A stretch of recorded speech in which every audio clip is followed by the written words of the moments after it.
Hi നമസ്കാരം. ഇന്ന് വാഹന സുരക്ഷയുമായി ബന്ധപ്പെട്ടുള്ള ചെറിയൊരു വിശേഷമാണ് നിങ്ങളോട് പങ്കുവെക്കാൻ ഉദ്ദേശിക്കുന്നത്. നമ്മുടെ നാട്ടിൽ ഒരു പുതിയ വാഹനം വാങ്ങിയാൽ അതിൻ്റെ പെർമിറ്റ് കാലാവധി എന്ന് പറയുന്നത് 15 വർഷമാണ്. അപ്പോൾ ഈ 15 വർഷം വാഹനങ്ങൾ നല്ല രീതിയിൽ ഉപയോഗിക്കുന്ന ആളുകൾ, അതുപോലെ വാഹനത്തിൻ്റെ എല്ലാ സുരക്ഷകളും, വാഹനത്തിൻ്റെ കേടുപാടുകളെല്ലാം, വാഹനത്തിനൊരു ചെറിയ പ്രശ്നങ്ങൾ വന്നാൽ അത് കൃത്യമായി സർവീസ് ചെയ്ത് ഉപയോഗിക്കുന്ന ആളുകളെ സംബന്ധിച്ച് അത് നല്ല രീതിയിൽ മെയിൻറ്റെയിൻ ചെയ്യാൻ സാധിക്കുന്നുണ്ട്. അതേസമയം ഒരു ചില ആളുകൾ ഇത്തരത്തിൽ കൃത്യമായ സർവീസ് ചെയ്യുന്നില്ല, അതിൻ്റെ കൃത്യമായ പരിശോധന നടത്തുന്നില്ല. അപ്പോൾ ഇങ്ങനെയുള്ള ഒരു സാഹചര്യത്തിൽ പല അപകടങ്ങളിലേക്കും അത് വഴിതെളിക്കാറുണ്ട്. എന്നാൽ ജപ്പാനിൽ പുതിയൊരു വാഹനം വാങ്ങിക്കഴിഞ്ഞാൽ അതിൻ്റെ പെർമിറ്റ് 2 വർഷത്തേക്കാണ്. ഓരോ 2 വർഷം കഴിയും തോറും നമ്മൾ 15 വർഷം കഴിഞ്ഞ് പെയിൻ്റൊക്കെ അടിച്ച് ടെസ്റ്റിന് അപ്പിയർ ചെയ്യുന്ന പോലെ വാഹനത്തിൻ്റെ കേടുപാടുകളെല്ലാം നമ്മൾ പരിഹരിച്ച് കൃത്യമായി നല്ല കണ്ടീഷനിൽ വാഹനം നമുക്ക് കൃത്യമായി ടെസ്റ്റിന് അപ്പിയർ ചെയ്യുകയും അതേസമയം അത് കൃത്യമായി പരിശോധിച്ച് വീണ്ടും അടുത്തൊരു 2 വർഷത്തേക്ക്, അപ്പോൾ ഈ ഒരു ടെസ്റ്റിന് നമ്മൾ ഷാക്കെയിൻ എന്നാണ് പറയുക. ഷാക്കെയിൻ, ഇതിൻ്റെ പെർമിറ്റ് പുതുക്കുന്ന ആ ഒരു പ്രോസസ്സിന് ഷാക്കെയിൻ എന്നാണ് പറയുക. അപ്പോൾ ഇത് കൃത്യമായി ജപ്പാനിൽ ഓരോ 2 വർഷം കൂടുമ്പോഴും കൃത്യമായി, അതുകൊണ്ട് തന്നെ ഇപ്പം പൊതുവേ പറയാറുണ്ട്, ജാപ്പനീസ് വാഹനങ്ങളുടെ കണ്ടീഷൻ നമ്മൾ 10 വർഷം അല്ലെങ്കിൽ 15 വർഷമായ വാഹനങ്ങളാണെങ്കിൽ പോലും അത് വളരെ പുതിയൊരു വാഹനം പോലെ നമുക്ക് തോന്നും. ജപ്പാനിലുള്ള വിവിധ തരത്തിലുള്ള ആ കാറുകളെല്ലാം നമ്മൾ പരിശോധിച്ച് കഴിഞ്ഞാൽ ഇത്തരത്തിൽ വളരെ വളരെ വളരെ വളരെ ഭംഗിയായിട്ടും അതുപോലെ തന്നെ കൃത്യമായി അതിൻ്റെ പ്രശ്നങ്ങളെല്ലാം പരിഹരിച്ച് മുന്നോട്ട് പോകുന്ന ഒരവസ്ഥയാണ് നമുക്കിവിടെ കാണാൻ വേണ്ടി സാധിക്കുക. അതുകൊണ്ട് തന്നെ ജപ്പാനിൽ ഒരു യൂസ്ഡ് കാർ വാങ്ങിക്കുമ്പോൾ നമുക്ക് കണ്ണുമടച്ച് വിശ്വസിച്ച് വാങ്ങിക്കാം. കാരണം യൂസ്ഡ് കാർ പൊതുവേ ഇവിടെ കമ്പാരിറ്റീവ്ലി വില കുറവാണ്. പക്ഷേ യൂസ്ഡ് കാർ വാങ്ങിക്കുമ്പോഴും നമുക്ക് 2 വർഷം, അതായത് ഷാക്കെയിൻ 2 വർഷമാണ്. ആ 2 വർഷത്തിൻ്റെ 2 വർഷം മുമ്പേ അതിൻ്റെ എല്ലാ ഫിറ്റ്നസ് ടെസ്റ്റുകളും നടത്തിയിട്ടാണ് അവർ വീണ്ടും 2 വർഷത്തേക്ക് കാലാവധി അടുത്ത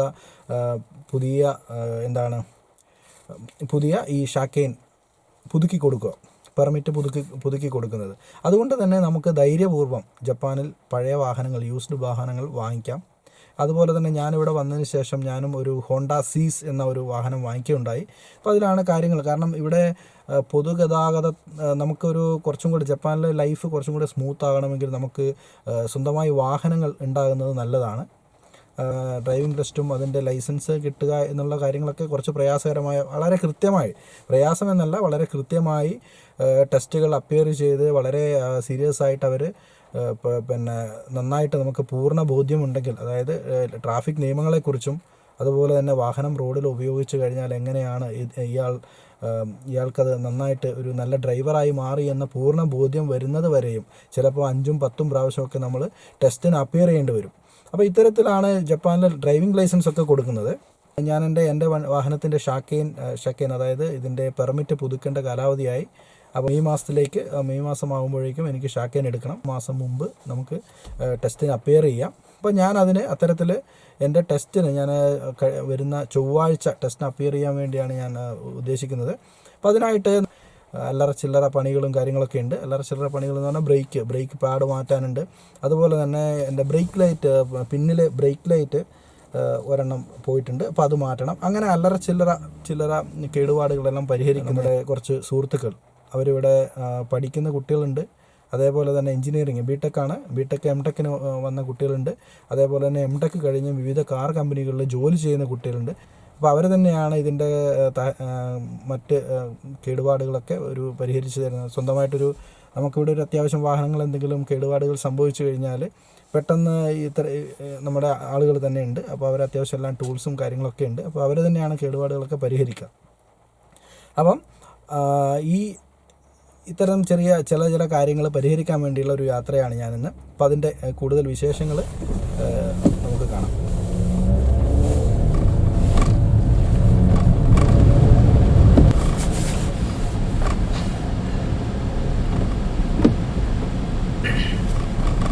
ഇതൊരു ചെറിയ റോഡാണ്.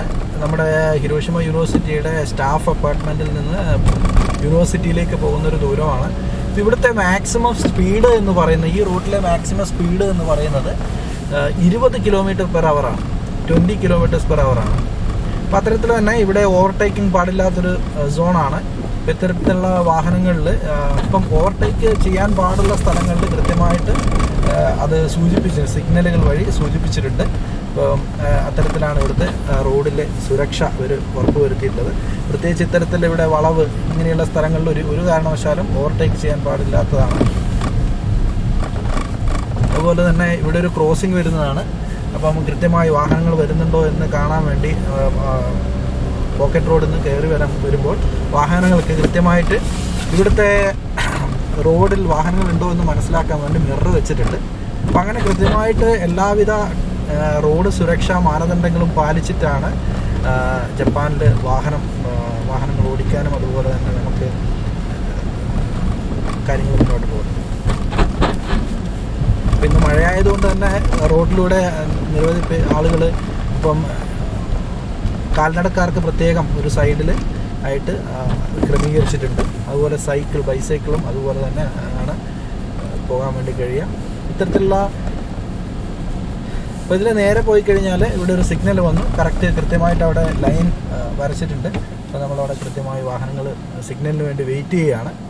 ഇതേപോലെ തന്നെ നേരെ പോയി കഴിഞ്ഞാൽ യൂണിവേഴ്സിറ്റിയാണ്. യൂണിവേഴ്സിറ്റിയിലേക്ക് പോകാൻ വേണ്ടി ഈ സിഗ്നൽ ക്രോസ് ചെയ്ത് പോയി കഴിഞ്ഞാൽ യൂണിവേഴ്സിറ്റി എത്തും. നമുക്ക് പോകേണ്ടത് വലതുവശത്തേക്കാണ്. അപ്പം ഞാൻ സിഗ്നലിന് വേണ്ടി വെയിറ്റ് ചെയ്യാണ്.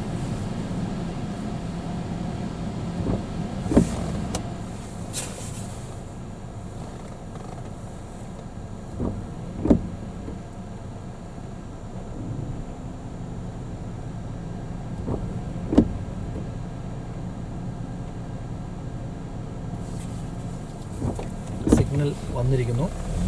അപ്പോൾ സ്ട്രെയിറ്റ് വാഹനങ്ങൾ പോകുന്നുണ്ടെങ്കിൽ, ക്രോസ് ചെയ്ത് പോകുന്നുണ്ടെങ്കിൽ നമ്മൾ അവരെ വെയിറ്റ് ചെയ്യണം. അപ്പോൾ അവർ പോയതിന് ശേഷമാണ് നമ്മൾ പോകേണ്ടത്. ഇപ്പോൾ സ്ട്രെയിറ്റ് വാഹനങ്ങൾ ഇല്ലാത്തതുകൊണ്ടാണ് ഞാൻ ക്രോസ് ചെയ്ത് പോകുന്നത്. അപ്പോൾ ഈ കാണുന്നത്, അതിൻ്റെ സൈഡിലായിട്ട് കാണുന്നതെല്ലാം ഹിരോഷിമ യൂണിവേഴ്സിറ്റീൻ്റെ ക്യാമ്പസാണ്. അപ്പോൾ ഇതിൻ്റെ റോഡിൻ്റെ ഇരുവശവും വളരെ മനോഹരമായിട്ട് ചെടികൾ, അസാലിയ പോലെയുള്ള ചെടികൾ കൊണ്ട് ഭംഗിയായിട്ട് ക്രമീകരിച്ചിട്ടുണ്ട്. ഇനിയിപ്പോൾ ഈ ഏപ്രിൽ മാസങ്ങൾ കഴിഞ്ഞു കഴിഞ്ഞാൽ, ഏതാണ്ട് ഏപ്രിൽ അവസാനത്തോടു കൂടി സാക്കുറ മരങ്ങളുടെ ആ ഒരു കാലഘട്ടം എല്ലാം കഴിഞ്ഞതിന് ശേഷമാണ് ഈ അസാലിയ പൂക്കൾ ഇങ്ങനെ വിടരുന്നത്. അപ്പോൾ അസാലിയ ചെറുതായിട്ട് പൂക്കാൻ തുടങ്ങിയിട്ടുണ്ട് ഇവിടെ. അപ്പോൾ അത് വളരെ ഭംഗിയാണ്. ആ ഒരു സമയത്ത് നമ്മുടെ റോഡുകളൊക്കെ വളരെ ഭംഗിയായിട്ട് നമുക്ക് കാണാൻ വേണ്ടി കഴിയും.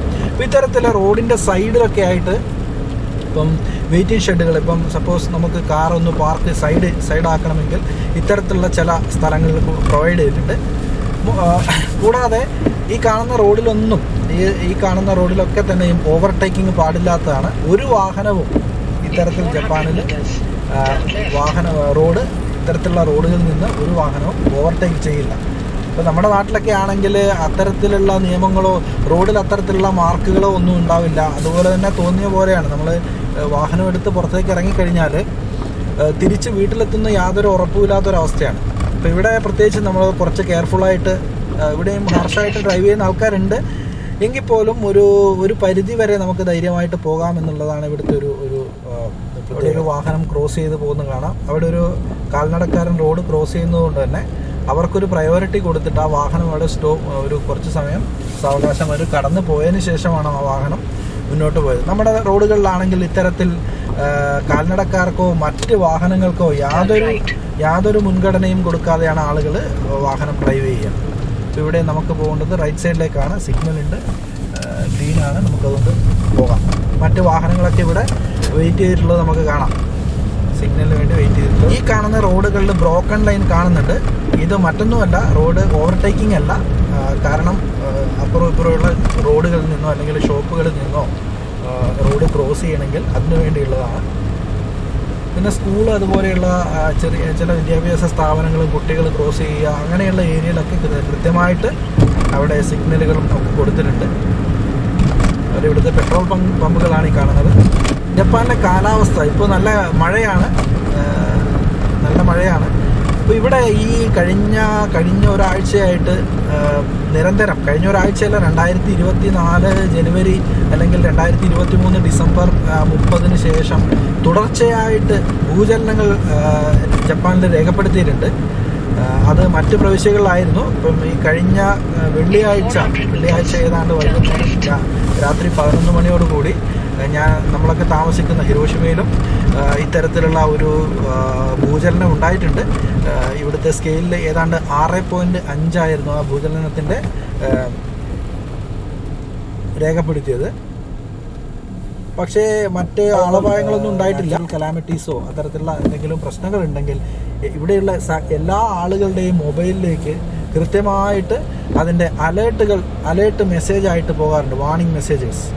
അപ്പം ഈ ഭൂകമ്പം നടക്കുന്നതിന് ഏതാണ്ട് ഒരു മിനിറ്റ് അല്ലെങ്കിൽ അര മിനിറ്റ് മുമ്പ് ഇത്തരത്തിൽ നമുക്ക് മെസ്സേജ് വന്നിട്ടുണ്ടായിരുന്നു. ഇവിടെ എനിക്ക് ഇങ്ങോട്ടാണ് ക്രോസ് ചെയ്യേണ്ടത്. ഞാനിവിടെ ഒരു സൈക്കിൾ യാത്രക്കാരൻ പോകുന്നുണ്ട്. വേറെ ആരെങ്കിലും ക്രോസ് ചെയ്യുന്നുണ്ടോ നോക്കി ഞാൻ സാവകാശം ക്രോസ് ചെയ്യുകയാണ്.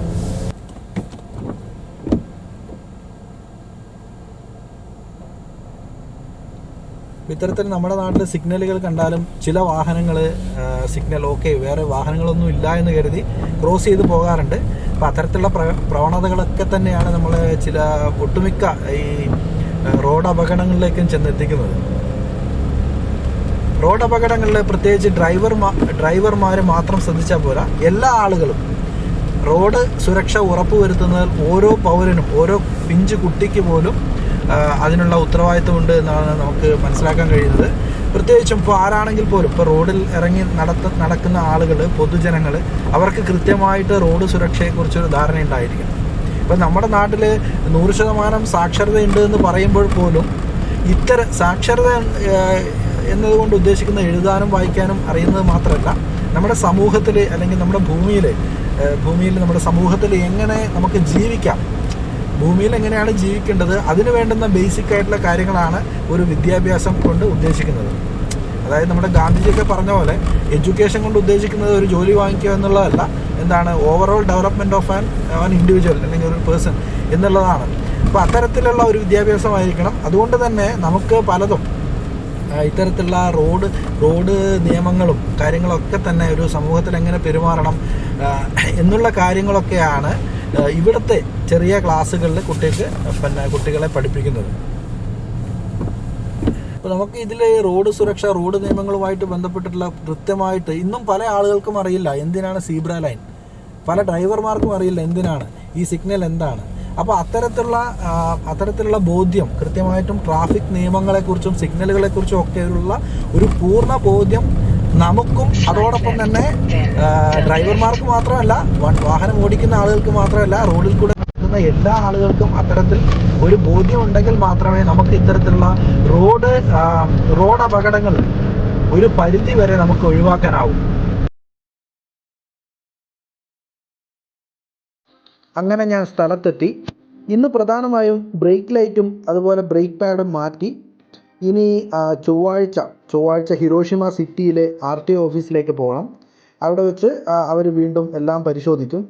എൻജിൻ്റെ എല്ലാ സൈഡും അതുപോലെ വാഹനത്തിൻ്റെ എല്ലാവിധ പരിശോധനകളും ഓട്ടോമാറ്റിക് മെഷീനിൽ വെച്ചിട്ടാണ് അവർ പരിശോധിക്കുക. അപ്പോൾ അവരെല്ലാ പരിശോധനയ്ക്ക് ശേഷം വീണ്ടും എന്തെങ്കിലും അറ്റകുറ്റപ്പണികൾ ബാക്കിയുണ്ടെങ്കിൽ അതുകൂടെ പരിഹരിച്ചാൽ മാത്രമാണ് വീണ്ടും നമുക്ക് 2 വർഷത്തേക്ക് കൂടി ഷാക്കേൻ അഥവാ പെർമിറ്റ് അനുവദിക്കുക. അങ്ങനെ ഇന്നത്തെ പരിപാടികളെല്ലാം കഴിഞ്ഞ് ഞാൻ തിരിച്ചു പോവുകയാണ്. നല്ല മഴയാണ്, എങ്കിലും പോകുന്ന വഴിയിൽ ഹോം സെൻറ്ററിൽ കാരണം അവിടെ നിന്ന് അടുത്ത സീസണിലേക്കുള്ള ബാൽക്കണിയിൽ കൃഷി ചെയ്യാൻ വേണ്ടി കുറച്ച് പച്ചക്കറി തൈകളൊക്കെ വാങ്ങണം. കൂടുതൽ വിശേഷങ്ങളുമായി വീണ്ടും കാണാം. എല്ലാവർക്കും നന്ദി.